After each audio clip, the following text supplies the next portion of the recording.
Hey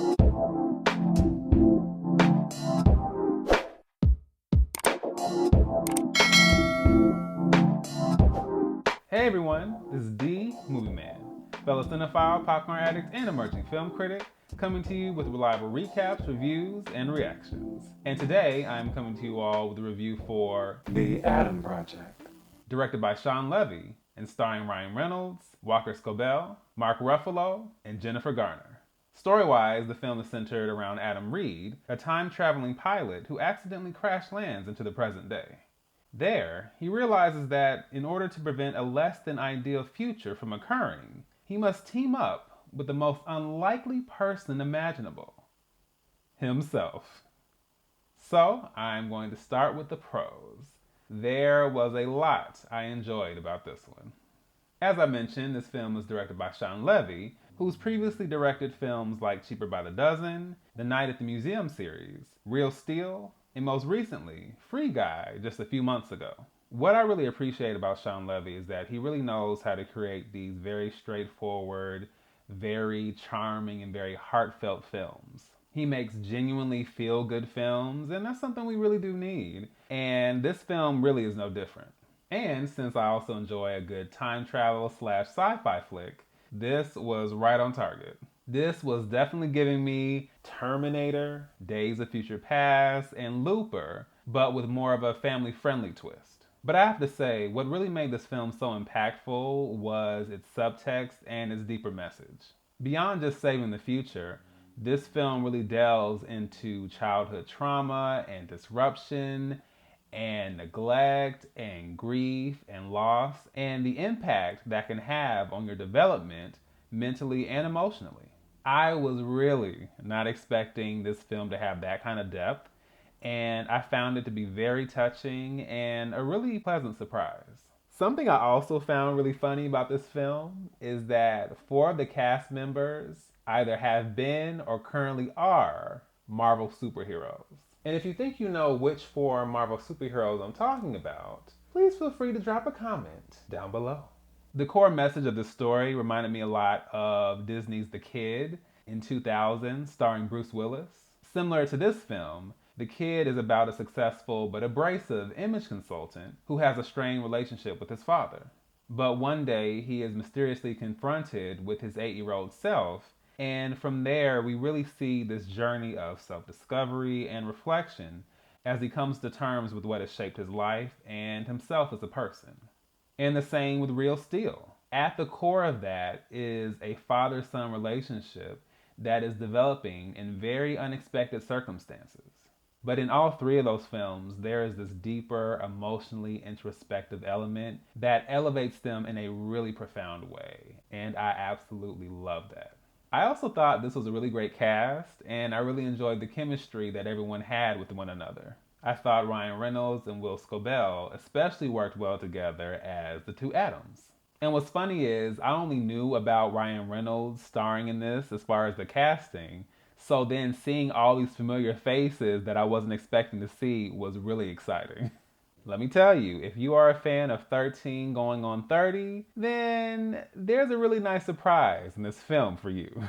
Lastly, I really enjoyed the fight sequences, the fight choreography, and the effects. I didn't have any real expectations when it came down to that, but I thought that piece was handled pretty well. And I can say the same about some of these chase sequences that we saw. I thought it was very thrilling and very entertaining. I was so into it.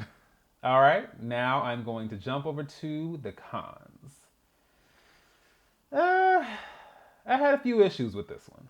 So one issue I had is that this film caps out at 106 minutes. Now, I don't mind a shorter film, that can totally work, but in this case, I think we needed something that was a little bit longer. I think we needed more time to develop the story, and even with the emotional arc that I referenced earlier, I would have loved if we had an opportunity to just kind of sit in that and kind of just kind of flow with that for a minute. I just really wanted more meat and more substance to the story. And I think because of the runtime and the structure of it, I ended up with something that was a lot more surface and definitely a lot more rushed. I also wasn't really feeling the antagonists. I do enjoy the actress that portrays them, But I think in this case, it was very generic. There wasn't a lot of complexity there. I really wanted to understand a lot more about them and their connection to the other characters, but that didn't happen. And no, that doesn't mean it has to be some sad and tragic backstory. Someone kidnapped my puppy when I was 5 years old and now I want to destroy the world. No. No. I'm good on that. But like I said, a little more complexity, a little more narrative, story. Like, I needed more from that character. And lastly, to piggyback off what I said about the effects, I understand why de-aging in films is a thing. I understand the effect it's supposed to have, and it can be very effective when it's done well. That being said, it can also take you completely out of a film when it is not done well. And the de-aging in this? Absolutely not. Absolutely not. No! And listen, I tend to give a lot of grace to special effects. I don't get so hung up on that. I tend to just take it for what it is and enjoy the experience. But this was terrible. It just was. It was so unnecessary. It was so distracting. And I don't know how much that costs, but surely somebody could have taken that money and just hired somebody to play the younger version of this character. I just, no. So I'm going to give the Adam Project a C+. I do have to say that I was expecting just a little bit more from this, especially given how the first half of the movie plays out and how exciting and how thrilling it is. And even when we get into the emotional beats, I was excited to delve deeper into that. But I think the film misses the mark there, and it doesn't make use of all the opportunities it has to really flesh everything out. But I still have to say that I had such a fun time with this film. Like, I really did. It was just a good time. I got to just kind of kick back and relax and just enjoy the effects and the fight sequences and the choreography, the performances. Like, all of it was really, really enjoyable. I think if you have children or younger family members, I think it would be a great experience to watch this with them. I think they will absolutely have a blast. And even for me, despite the issues I did have, I had a blast with this film as well.